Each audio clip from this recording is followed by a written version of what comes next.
You have to know this. The fact that I'm here matters.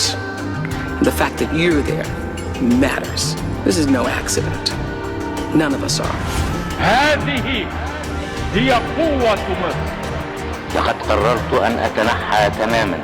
Red everywhere, essentially, down by 4-5%. We're down over 16%. Mr. Gorbachev, open this gate.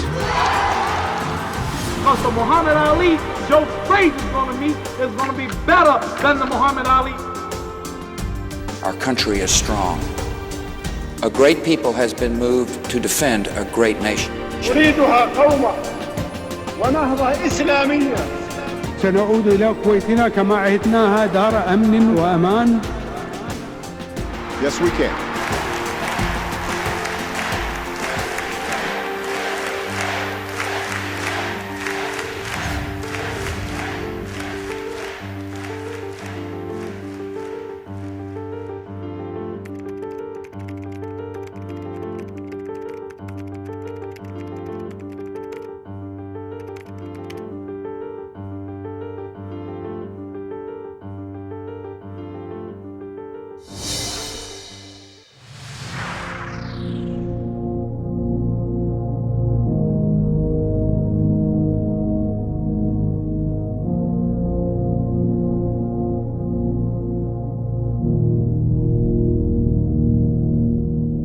لقاء استثنائي بكل ما تعنيه الكلمة من معنى. نحن هنا في بوسطن في الولايات المتحدة الأمريكية بانتظار اتصال ليعلن موعد مقابلتنا مع الرجل رقم 1 على لائحة المطلوبين في العالم وفي الولايات المتحدة الأمريكية، إدوارد سنودن، كاشف الأسرار والمطلوب حياً أو ميتاً هنا في أمريكا، لنتحاور معه لماذا كشف تلك الأسرار، وما هي تلك الأسرار، وما انعكاسها على حياتنا الخاصة. فترقبوا هذا اللقاء.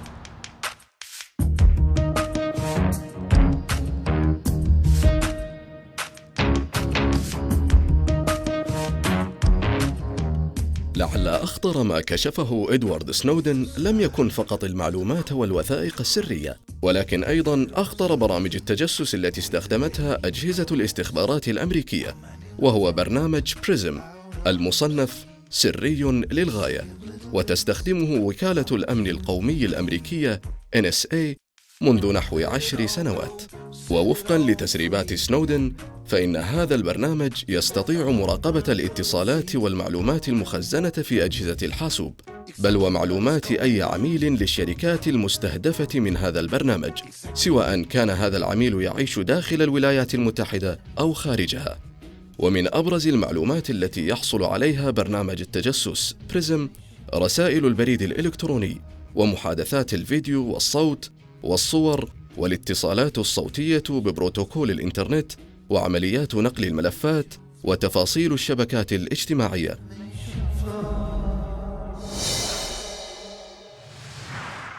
حصل إدوارد سنودن على أول وظيفة له في وكالة الأمن القومي، وكان يعمل في بداية الأمر حارساً للأمن لأحد المنشآت التابعة للوكالة.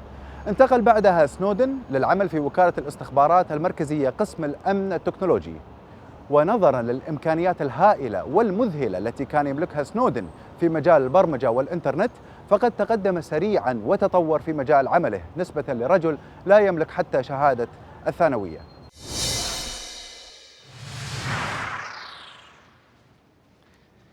Hello, Edward. Hello, Othman. How are you? I'm fine. How are you? It is a pleasure meeting you, and it's even amazing to meet you twice in 2 days following each other. Thank you for having this interview with us. It's an honor to be with you today, and I just want to say salam. Thank you. Edward. Let's come in. Edward, are you ready for the interview and talking to the Middle East and to the world? Yeah, I think this is going to be a new audience that we haven't really been able to have this conversation in a way that I've been able to participate yet. So this is new and it's exciting. I think it's something that people care about, and it's always nice to reach new parts. Edward, believe me that many people are waiting for this interview. Hopefully we'll get a lot out of you. And just put in mind that many people look towards you as a hero. We'll discuss that, but prepare yourself that many people, at least from my region, are waiting for this interview.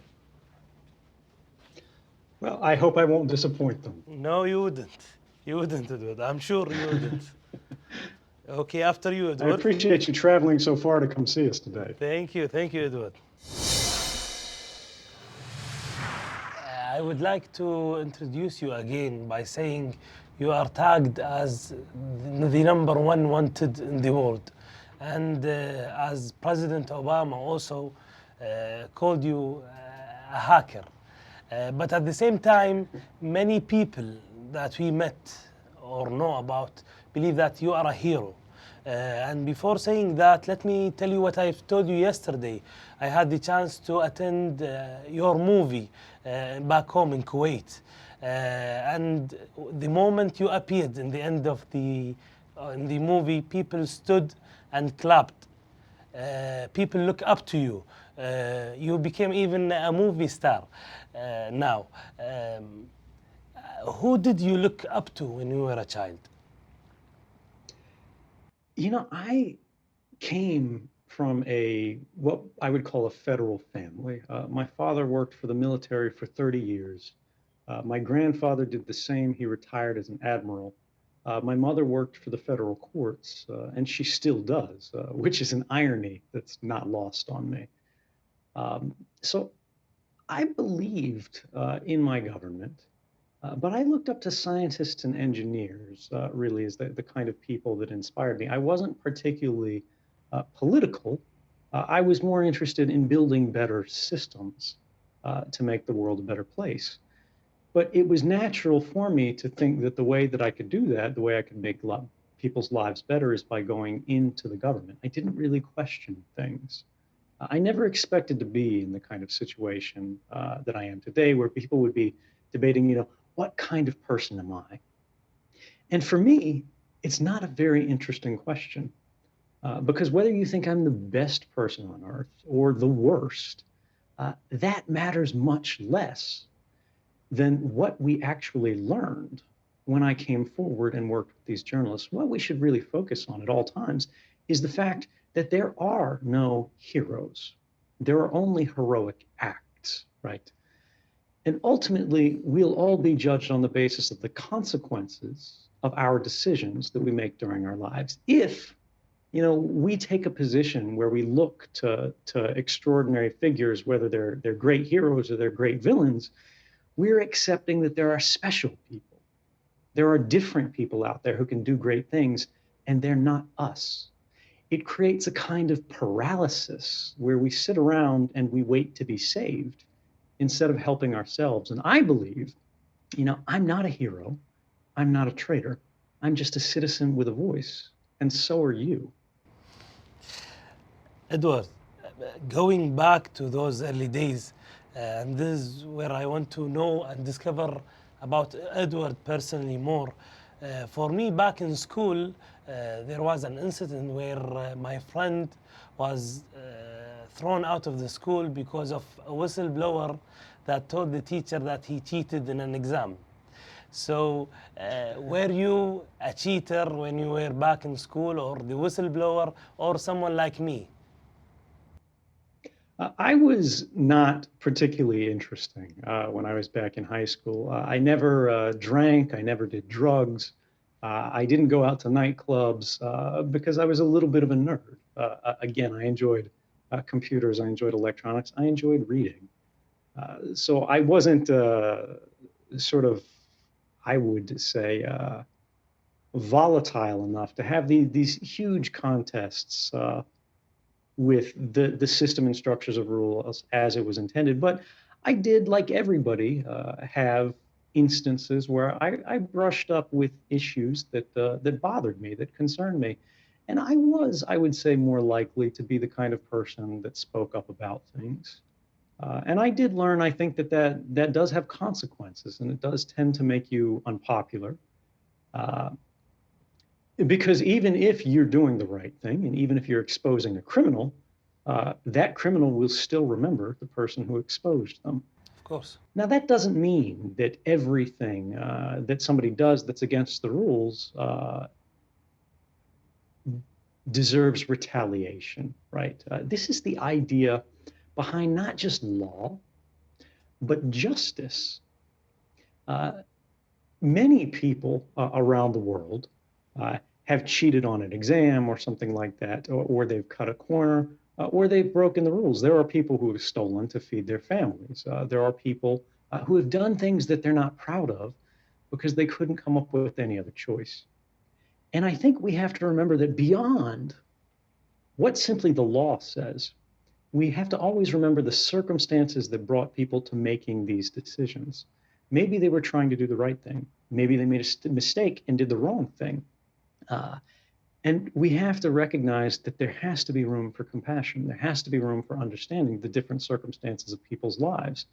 Because if we simply decide the law is the only thing that matters, and anybody who brushes up against the rules and breaks them, whether right or wrong, has simply broken the law and that's all that matters, we have stopped the progress of all of our societies in moving forward. Now, this might sound a little bit abstract, but when you think about it, it becomes much more clear. When we think about the progress of human rights throughout history, people have often started movements for social justice, movements for progress that are against the law. Whether they're the prohibition of this substance or this practice or this religion, whether it's the way people live or the way they worship or the way they love one another.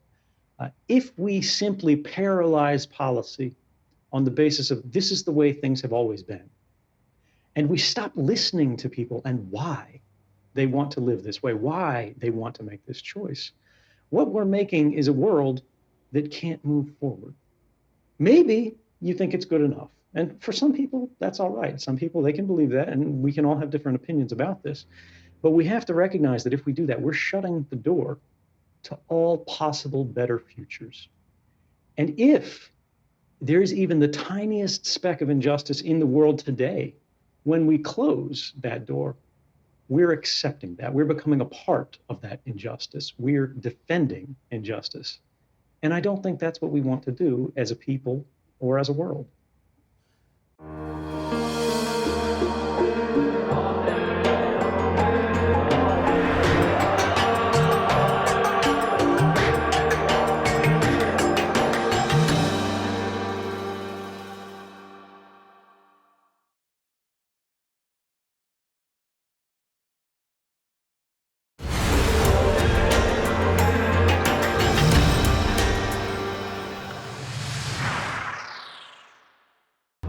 أخطر ما كشف سنودن ليست الوثائق والمعلومات السرية، بل كشفه عن أخطر برنامج تستخدمه وكالات الاستخبارات الأمريكية، وهو برنامج بريزم الذي تستخدمه وكالة الأمن القومي منذ 10 سنوات. ووفقا للتسريبات التي قام بها سنودن، فإن هذا البرنامج يستطيع الدخول على جميع أجهزة الكمبيوتر والهواتف الذكية والكشف عن كثير من المعلومات مثل البريد الإلكتروني والفيديو والمحادثات النصية والصور. كما كشفت التسريبات أن وكالة الأمن القومي الأمريكية تجسست على الاتصالات الهاتفية لعشرات الملايين من الأمريكيين من حاملي خطوط شركة فيرايزون للاتصالات. Edward, you joined the army. Many did the same, but you walked on a broken leg for a couple of months. Why? How did you do that? What makes a person walks on a broken leg for 2 months? Well, I didn't realize they were broken. They were kind of stress fractures that became compounded into serious fractures. The doctors told me if I jumped out of an airplane after doing this, my legs would turn into powder. It was a quote that sort of always stuck with me. But even though it hurt a little bit, so did everybody else. This military training was very difficult, and it was attended by many different people who I have to say were stronger men than I. But this is the point of the process, is to see who fits, to see who works. And I thought at the time this was a way that I could help my country. This was a way that I believed I could make the world a better place. Edward, how much do you love America? I mean, this is a kind of question that you ask everyone. How much do you love your country? How much do you love your home? How much do you love your family? How can somebody put something like that into words? What I will say is this. When I was in Hawaii working for the NSA, I was living an extraordinarily privileged life. I was really happy with my circumstances. I lived with the woman that I loved. I lived in this place, Hawaii, that most people would consider paradise. I didn't graduate from high school. I got a high school equivalency degree. I didn't complete college. But despite that, I was making a tremendous amount of money for relatively very little work.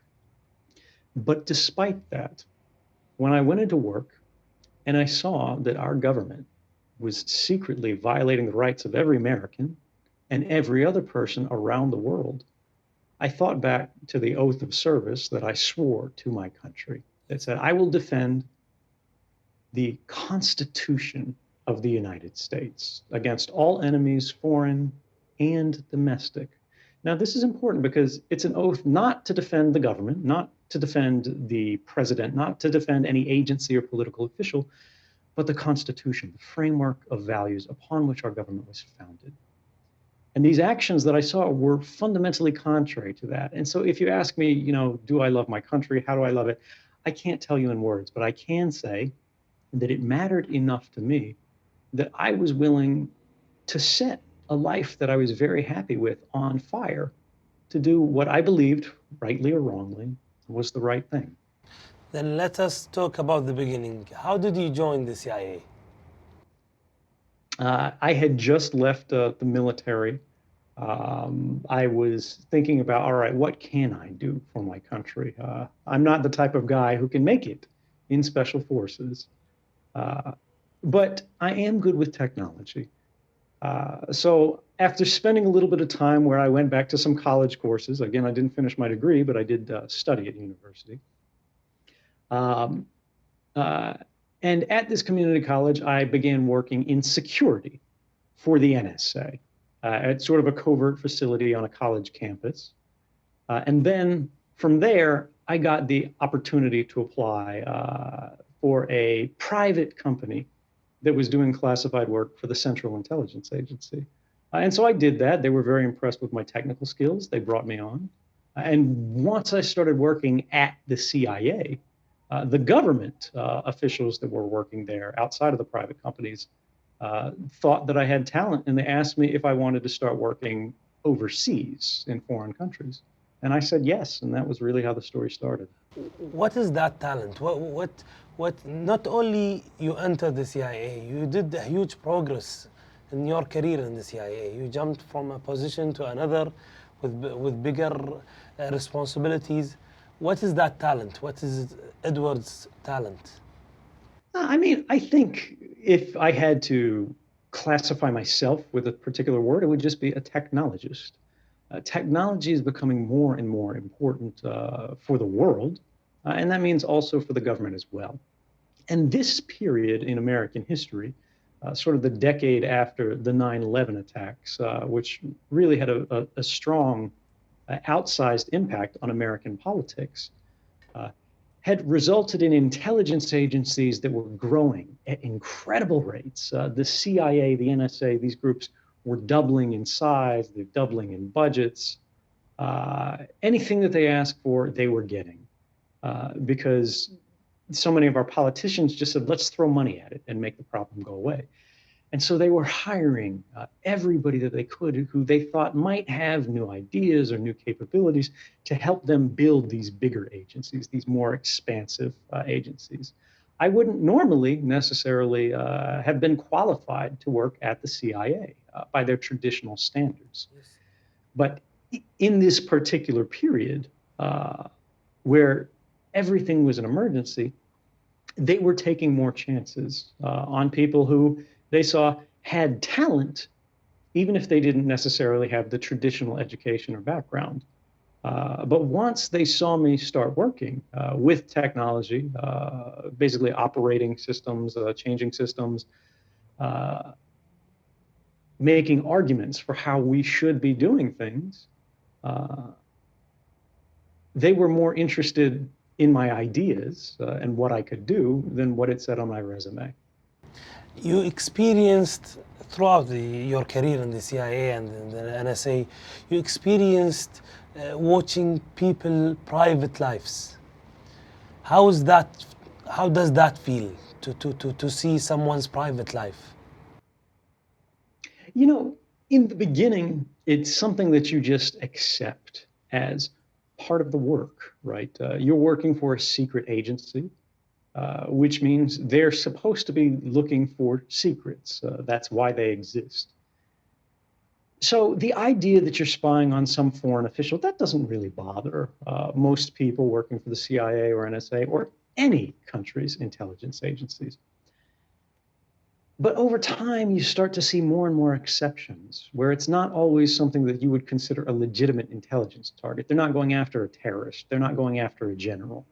They're going after an ordinary person, somebody who's just trying to do their job, to make a living, because they work in an interesting position or they have friends who might be interesting. And this is where we can all understand why they do it. And, you know, this isn't to say we shouldn't do intelligence at all, we shouldn't do spying, but we have to recognize that these are extraordinary powers of government. They're breaking the law, they're affecting people's lives. Sometimes people end up in jail or dead because of the decisions that spies make behind closed doors.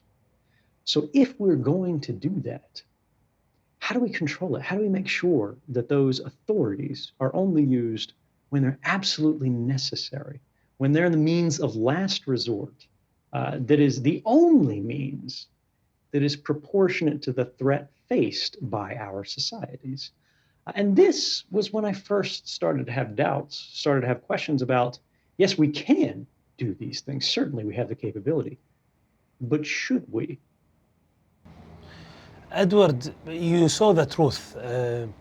And because of that, many people are waiting for your answers to know, do they have a private life? For example, Muslim women wear hijab when they go out in the public life, when they meet strangers. And then when they go back home to their private zone, they take out the hijab. Asking you, Edward, is it not safe anymore to take hijab inside people's houses? Well, I can't say that I'm an expert on, you know, the cultural practices of when it's appropriate to wear a hijab. But I can say this, whether it's a Muslim woman, whether it's an American man, or anybody else, we have our phones with us. Everywhere we go throughout our lives today, they have an extraordinary range of sensors that are attached to them. They have accelerometers that tell how fast the device is moving, which if it's in your pocket means how fast you're moving. They have altimeters, barometers that can tell how high you are. They have GPS sensors that show where you're at in the world. They have these different radios that communicate on cellular networks or the wireless access point for the internet in your home. And all of these things mean that your phone knows where you're at all times. Now, it wasn't intended for this to be a dangerous practice. Technologically, when we think about how the phone system works, the idea is that when these protocols, these methods of operation for the phone network, for the internet, were designed, they were designed decades ago in the 60s and 70s and 80s before we understood this paradigm of surveillance. So they went for the easiest option, which meant, well, if the phone company knows where you're at all times, they know where your phone is at all times, they can make sure that when somebody dials a phone number, only your phone rings, not every other phone in the world, because otherwise all our phones would be ringing all the time, right? But the downside of this is now, when it's very easy to store this information, to collect this information, it's practically free. They can store decades of all of your history, of all your movements, everyone that you ever sent a message to what was in that message, when you sent it, where you were at when you sent it. It turns out that they have perfect records of private lives, things that we don't necessarily understand and certainly didn't agree to in the bargain. And what happens when we start talking about the vulnerabilities in computer security, where the camera on your phone can increasingly be hacked when your phone is hacked? It can be turned on remotely. The microphone can be turned on when the phone is right on the nightstand table beside the bed of a husband and wife. We are increasingly, as individuals, visible to outside groups, whether they're criminal groups, whether they're terrorists, whether they're corporations that are simply looking for profit, or whether they're governments looking to shape the world. And if that's going to be the world that we live in, as it is today, we need to start thinking about how can we protect ourselves? How can we enforce our rights so that we know when you're in the bathroom alone with your phone, it's just you and your phone, not you and your phone and everyone else in the world who could possibly be looking through your camera. Edward, do you know that 75% of the people use their phones while they're in the toilets? Is it not safe anymore? I believe it. Well, it's a question of what is the safety perspective here. Now, my privacy, of course, in toilet. Certainly. But people make a much more serious argument who are very pro-government, who think the government should be permitted to do anything that it wants. They have a kind of authoritarian mindset. And they say, yeah, okay, certainly the government could watch you through your phone when you're in the toilet. They could record your cell phone's microphone anywhere, whether you're driving the car, whether you're at a restaurant. But why are you worried about that? You're not that interesting. Sure, they can, but they probably won't. But this misunderstands an old line that originates from Nazi propaganda in World War II, that of the Nazi Minister of Propaganda, Joseph Goebbels, where he said, if you have nothing to hide, you have nothing to fear. But privacy isn't about something to hide. Women don't wear the hijab because they're trying to hide who they are. They're trying to protect something about themselves. This is a decision that is all up to us as individuals to make. No one can say that you have to dress this way. No one has the authority to tell you how to live. No one has the authority to tell you who it is that you should love. These are individual decisions. They're intensely personal decisions that shape who we are. And they help us understand who it is that we want to become. And that's what privacy is really about. Privacy is the foundation of all other rights. Privacy is what gives freedom of speech its meaning. Because if you don't have the space among friends, among people you trust, among family, to decide what it is that you really want to say, what it is that you think and that you want to share with the world without being subjected to the judgment of all of these outsiders who don't have any loyalty to you, they don't have any interest in you, and they might be threatened by your ideas, not because they're right or wrong, but simply because they're different. We might choose to say nothing at all because it wouldn't be safe. Freedom of worship, right, doesn't have that much meaning unless you can decide what it is for yourself that you truly believe. How it is that you want to live, how it is that you want to go about your day, how it is that you want to pray, and for what. Privacy, ultimately, if we're going to describe it for everybody, privacy is the right to a free mind. Privacy is the right to the self. Privacy is the right to be you. And if we leave that behind, we may have many things, but we can't be said to be living in a world that truly respects who we are and how we want to live.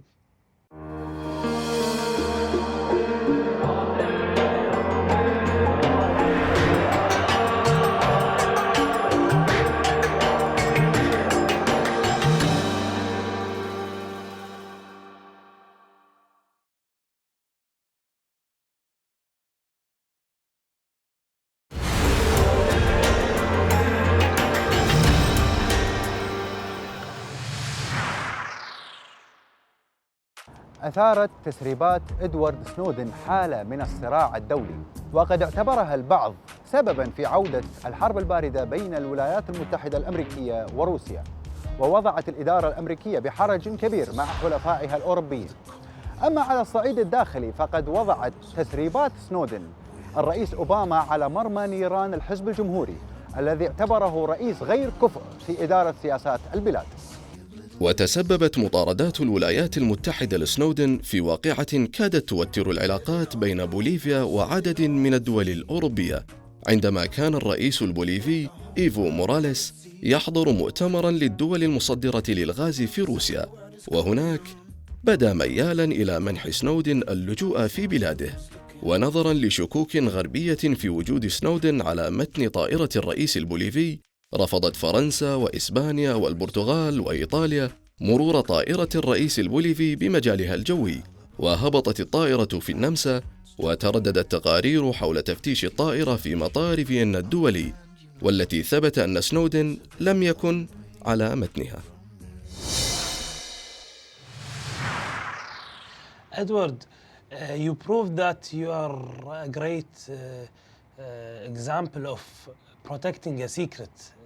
Your closest friends, your girlfriend, didn't know exactly what is your scope of work.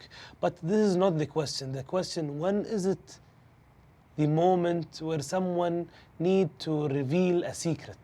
You revealed a huge secret. You revealed the Americans' secret. When is it the right moment? I think the moment is when you believe that you have a chance to make a difference.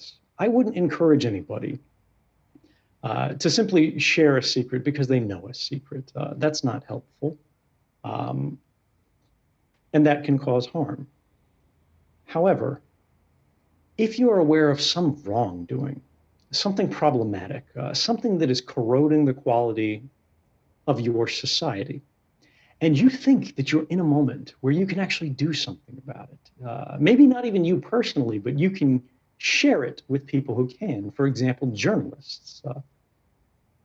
This is when you need to start thinking about not just what this means for the world, but what it means for you. I think we have a duty to try to create a better world, yes, but we also need to think about the impact that it has on ourselves, on our families. For me, I made a decision that many would argue, and I think fairly, was selfish. I left my family behind when I left Hawaii, but I believed that this was the way to create a better world for them, and the only kind of world that I felt I would be comfortable living in.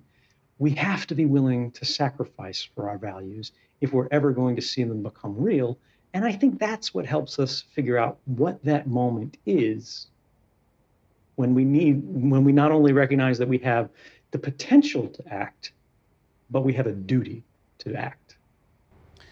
You said that revealing a secret sometimes becomes harmful. Many people believe that because of what you've done, you helped drug dealers, you helped terrorist people, you helped many people where the CIA and the NSA were protecting the American people from. How do you respond on helping them? I'm glad that you asked, because this is an important question that I think a lot of people, they wonder about, because there are many government officials who have said this kind of thing, that journalists revealing the operation of even unlawful programs, even unconstitutional programs that are violating your rights or my rights, shouldn't be done as long as these programs are aimed towards a purpose that they think, the government thinks, is appropriate, is helpful. But this is really what democracy is about. This is not for a few officials behind closed doors to decide. This is for all of us to decide. This is how we cast our votes. The legitimacy of any democracy is founded upon a single principle, that is the consent of the governed. But consent is only meaningful if it's informed. If we are being lied to, and unfortunately that is the case as seen in the congressional testimony between Senator Ron Wyden and Director of National Intelligence James Clapper, the most senior spy in the United States. where this senior spy lied on camera to everyone in the United States. It means, again, we've experienced a change in the nature of society that's moved us a little bit from being equal partners to government and instead simply become subjects of government. But I'll go a step beyond that and argue that if any real harm had resulted from the journalism of 2013, which, by the way, won the highest prize for journalism in the United States, the Pulitzer Prize for Public Service, which is decided by our most respected institutions of journalism, we would have seen it by now, because the government and governments in many countries do feel threatened by the public's knowledge of these things. And they feel that if they can attack my reputation, if they can undermine people's faith in the propriety of what I did, that I decided to bring this information to journalists, that they won't have to face that criticism. So if they had any proof at all of even a single person who came to harm as a result of these uncovering of unconstitutional activities, we would have seen it on the front page of every newspaper on the world, and it would be in neon print. You wouldn't be able to miss this because that's how it works. But we haven't. And we're not living in 2013 anymore. We're living in 2016. If more than 3 years have passed and no government anywhere can show a single person who's come to harm as a result of this reporting, why should we believe it without any evidence? Edward, you said in many occasions that people have the right to choose between security or freedom. It's their choice. But didn't the people already decide by living in cities instead of living in islands or jungles? They've already won. I don't think that's true, and I think it misunderstands the nature of the question. There are some things that we can change in regard to the way that people live. We can pass a law to say you can only drive so fast. We can pass a law to say if you want to sell a certain kind of food in a public market, it has to be safe. It can't poison people. It can't make them sick. You can do that because these things don't violate anybody's personal rights. They're human rights. Things which the majority can't vote away for the minority. Otherwise, we could be voting in favor of slavery. We could be voting in favor of torture. We could be voting in favor of murder. And these things are not permissible, even if they are popular. This is the critical distinction that means, yes, we can vote in favor of some surveillance, and we should. I'm not saying we should burn down the NSA. I'm not against all surveillance. I think we should investigate criminals. We should go after foreign spies. We should have programs of national defense that keep our countries safe. But this is a very different thing than saying we're going to spy on everyone at all times, regardless of whether or not we have any suspicion that they're engaged in criminal activities. We should make sure our methods of surveillance are targeted, and we're only intercepting the communications of people that we've gone to a court, shown a judge, that this individual is likely a criminal. We think they are a terrorist. We think they are a murderer. We think they're a thief. Not to say, well, we will go to a judge and say, we think it would be helpful if we monitor everyone in society, including your grandmother, including your nephew, simply because someday they might say something that would be interesting to us. That, regardless of whether or not a law is passed, is a violation of human rights. And we should remember that in many times throughout history, there have been practices that were lawful, despite the fact that they were immoral, despite the fact that they were just the same, a violation of human rights. Going back to your journey, the moment where you landed in Russia, in Moscow, in the airport, you spent more than a month there in the airport because you wanted to give the people something. How did that feel, spending that much time in the airport? You know, it is the most trouble that I have ever had when it comes to airport security before. I had been delayed before for, you know, maybe an hour or two, but never for 40 days, I think. But the reality is this: while I was in the airport in Russia, I applied for asylum in 21 different countries around the world. And I said, look, it's very clear what I've done, that I've done it for the benefit of the public, that I have not personally profited for this. I have not sold any information, and I no longer have any documents myself. I gave them all away to journalists before I left Hong Kong. So this isn't a hostile act. You know, some country that recognizes that the government of the United States policy here in persecuting dissidents is not helpful. It's not consistent with the values of the United States that it puts forward.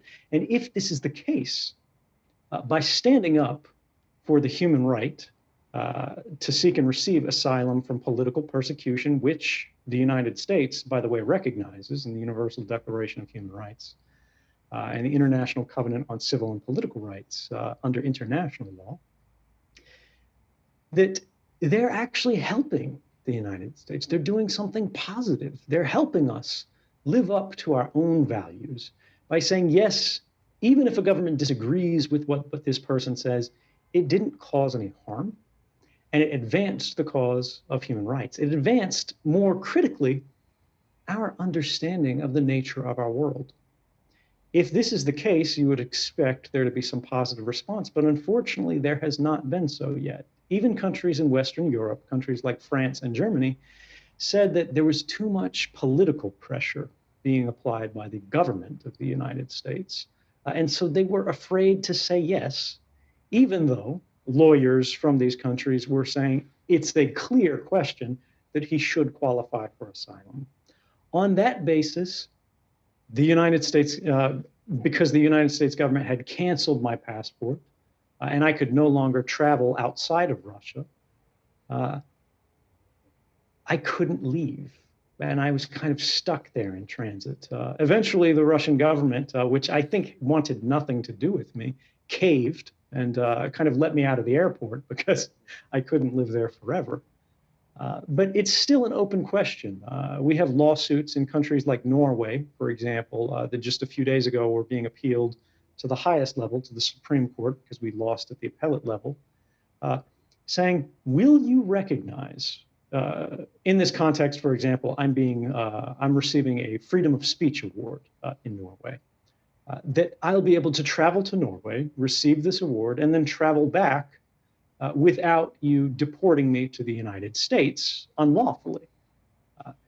And the same thing, we see that the government of Norway is fighting very hard to avoid me even visiting the country for a single day, which raises the question of, is this really such a point of controversy? Is this so dangerous to have this person come to another country and just hear what they have to say?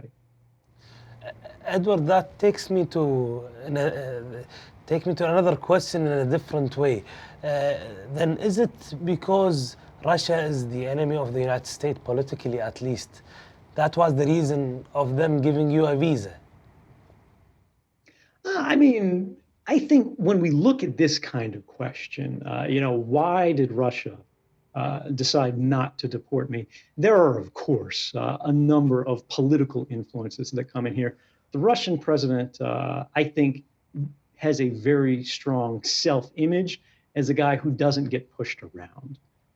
So when the Secretary of the State of the United States is calling him and saying, you have to do this, you have to do this, I think that definitely rubbed Russia the wrong way.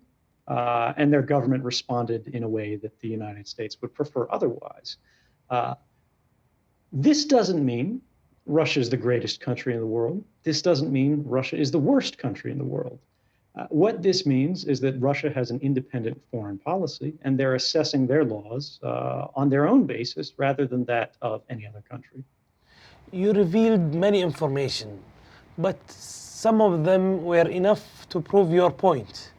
Why did you reveal all those informations?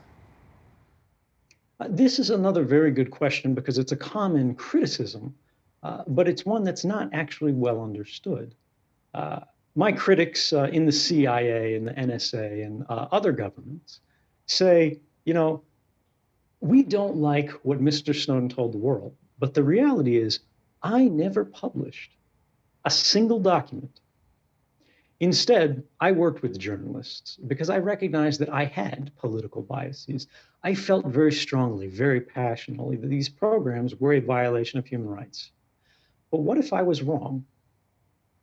I worried about that. And because I worried about that, I made every journalist who received access to this archive of material agree to certain conditions, one of which is they never publish a story on the basis simply because they have it and it's interesting. Instead, they could only publish a story if they, at their newspapers, made an independent determination that it is in the public's interest, the public will benefit. Beyond that, beyond the fact that these are the most trusted newspapers in the United States that are making these decisions, which is the role of a free press in society. In the United States Constitution, the very first amendment to our Bill of Rights is freedom of the press. And that's first for a reason. It's because it's so critical. The press exists to challenge the government's control of information. But even granting that, granting the fact that I said I would review all of these documents and believe that none of them are going to cause any real harm, any grave harm, get anybody killed if they're published. But beyond that, the journalists would act as a second check upon my own judgment. They would remove my political biases from the equation and make an independent judgment about whether or not the public should know these programs. Beyond that, I also required that the journalists, in advance of publishing these stories, go to the governments who are operating these programs and give them a warning that they're going to publish these stories so that these governments could make the case that maybe these journalists don't understand what they're writing about. Maybe this would be a very dangerous story. Maybe somebody would actually get hurt if they did this. And in all cases, that process was followed. And that is why now, 3 years later, after these stories have been published so carefully, so selectively, that no one has come to harm as a result. It wasn't just my decision for what stories came out to the public. It was the decision of the most trusted editors in world news in coordination with an aggressive adversarial process brought by these very powerful governments to go, hey, this detail, this sentence might cause somebody to be harmed. You should change that. Now, that's not to say governments had a veto. They don't tell the journalists what they can and can't print. But we did want to have some mechanism for the government to at least be able to make their case about why we, the newspapers, the journalists, and the world should listen to what they're telling us. But they had to prove it.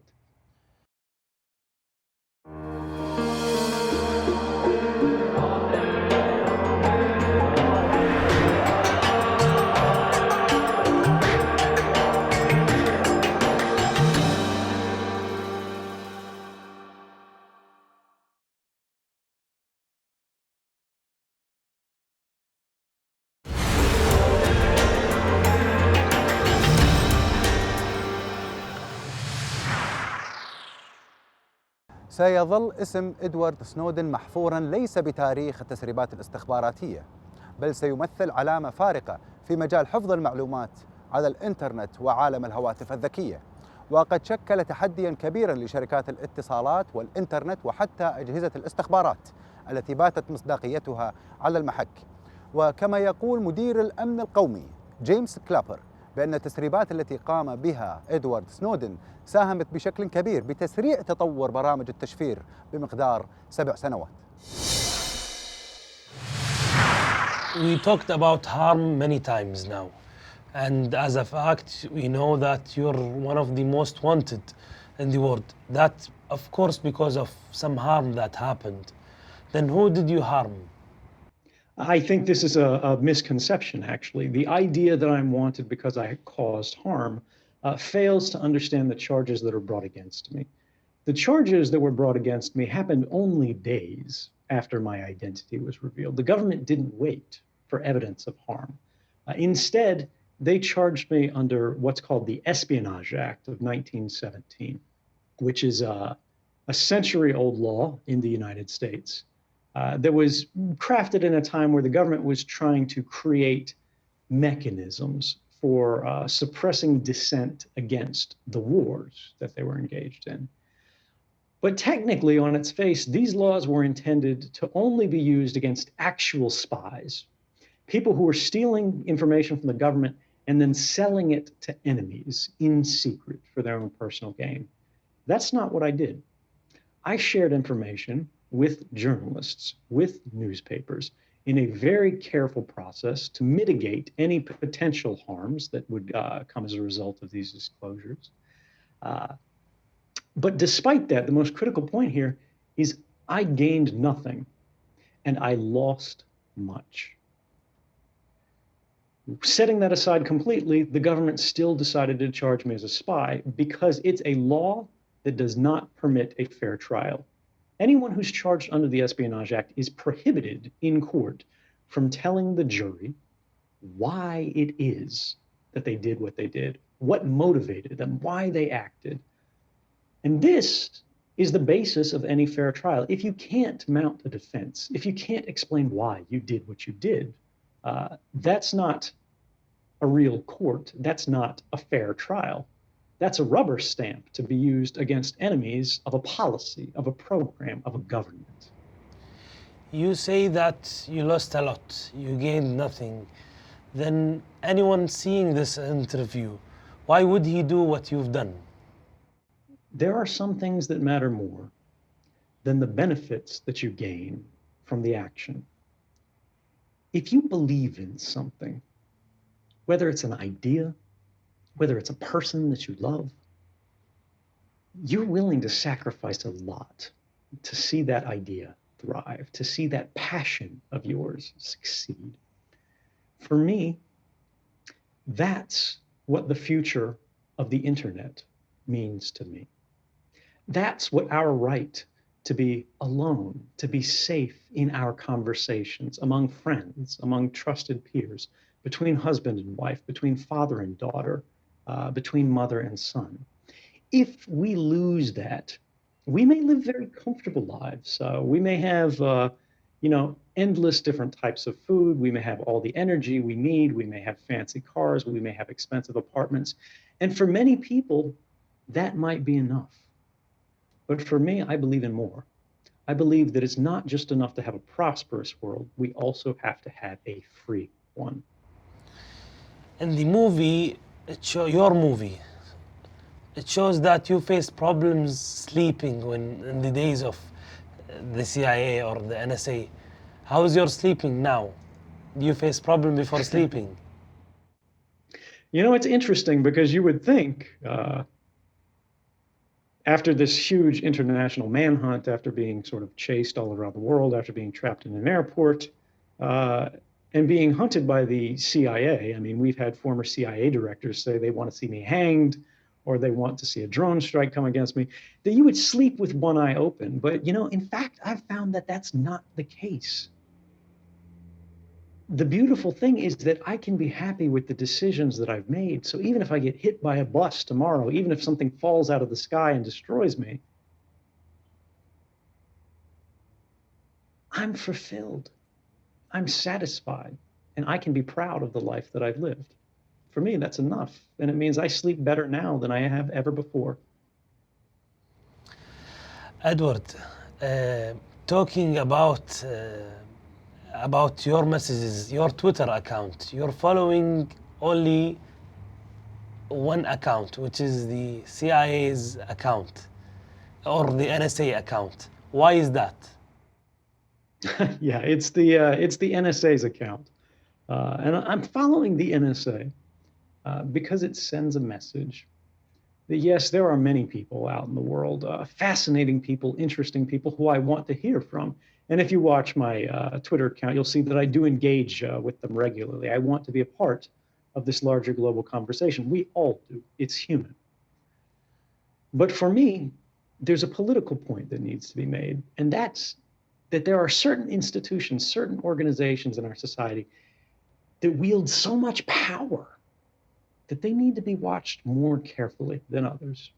And for me, that's the NSA. Do they follow you back on Twitter? I don't think they follow me on Twitter, but they do follow me in real life. Do you think they're watching now? Yeah, they're probably getting a copy of this video before the audience does. Edward, now how are you living? You said multiple times that you're walking in the streets in Russia, you're using the subway, you're attending cinema.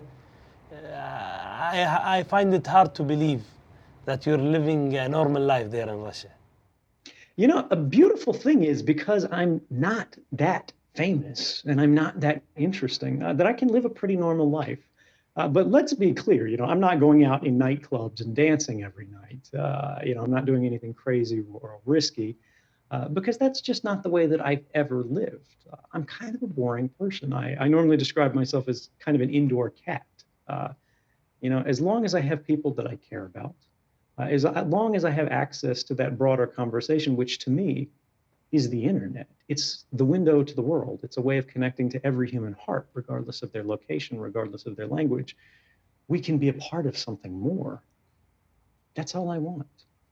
And so, yeah, I may not be out skateboarding in Red Square, but yeah, I can go out and grocery shop and ride the metro and, you know, go out to dinner and nobody really recognizes me.